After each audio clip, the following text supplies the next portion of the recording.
आज पुरानी राहों। मोहम्मद रफ़ी का ये गाना कभी टकराया था इस गाने से। खोया खोया चाँद खुला आसमां। दोनों गाने ज़बरदस्त थे, इसलिए इनके टकराने से निकली थीं चिंगारियाँ। कोई मुझे आवाज़ न दे।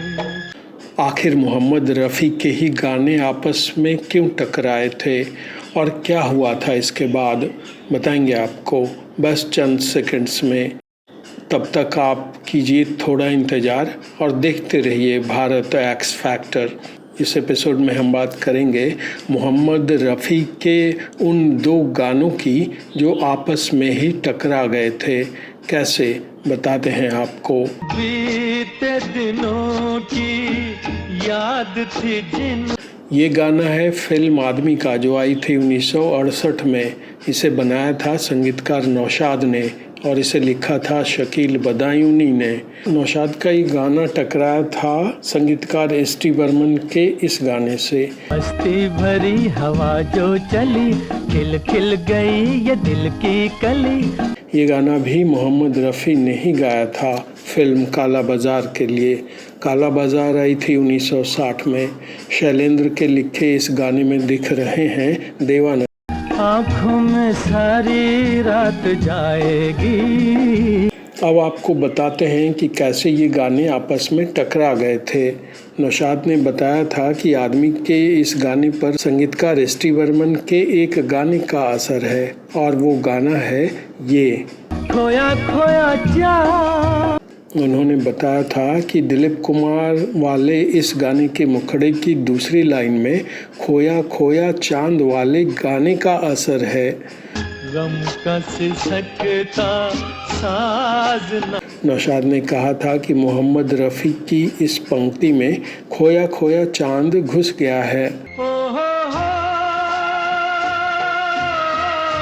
नौशाद ने बताया था कि इसमें मोहम्मद रफ़ी का कोई कसूर नहीं, क्योंकि धुन तो मैंने बनाई थी। उनके कहने के अनुसार ही मोहम्मद रफ़ी ने इसे गाया था। नौशाद ने कहा था कि दरअसल एस.टी. बर्मन का खोया खोया चांद वाला गाना उनके दिमाग में इस कदर बैठ गया था कि जब वो इस गाने की धुन तैयार कर रहे थे तो गाने में अनजाने ही एस.टी. बर्मन के गाने की धुन आ गई और उन्हें इसका पता भी नहीं चला। उनके साथ काम करने वाले उनके सहायकों ने भी इस ओर उनका ध्यान नहीं दिलाया। न वो दिल न सनम न वो दीन धर्म। आदमी में मोहम्मद रफ़ी का ये गाना सबसे बाद में रिकॉर्ड हुआ था। किताबें बताती है कि नौशाद को जब अपनी भूल का एहसास हुआ तो उन्होंने इस गाने को दोबारा रिकॉर्ड करने की कोशिश की, लेकिन प्रोड्यूसर P.S. वीरप्पा इसके लिए तैयार नहीं हुए। दरअसल इस फिल्म में पहले ही एक गाने की री रिकॉर्डिंग हो चुकी थी और वो गाना था ये। देने वाले तूने तो कोई कमी। मनोज कुमार के लिए पहले इस गाने को तलत महमूद ने गाया था। मनोज कुमार के विरोध के बाद यही गाना महेंद्र कपूर की आवाज़ में रिकॉर्ड करवाया गया था। अब किसको क्या मिला ये मौका। अब एक बार फिर एक और गाने की रिकॉर्डिंग संभव नहीं थी, क्योंकि इसमें काफ़ी पैसे लगते थे और आदमी के प्रोड्यूसर P.S. वीरप्पा के पास पैसा नहीं बचा था। तब तक उनका फंड पूरी तरह से ख़त्म हो गया था। उन्होंने नौशाद से कहा अगर गाना बदलना है तो वो इसे अपने खर्चे पर करें। नौशाद के लिए ऐसा करना संभव नहीं था, लिहाजा उन्होंने इस गाने को जस का तस छोड़ दिया। संगीतकार नौशाद ने ये बात एक दिन संगीतकार एस.टी. बर्मन को बताई।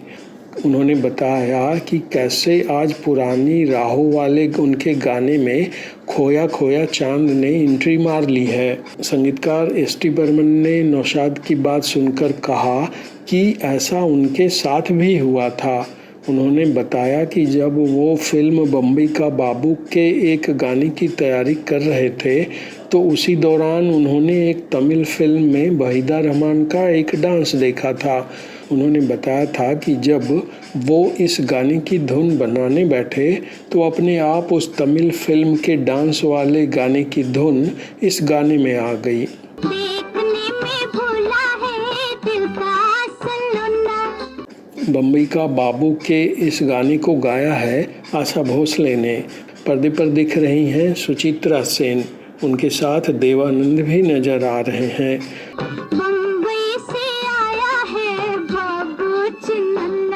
बम्बई का बाबू आई थी 1960 में। इस एपिसोड में आज इतना ही। अगर आपको ये कहानी अच्छी लगी हो तो आप इसे लाइक करें और शेयर करें, और अगर अब तक आपने इस चैनल को सब्सक्राइब नहीं किया है तो अब ज़रूर कर लें। अब हमें आज्ञा दीजिए। नमस्कार। खोया खोया चाँद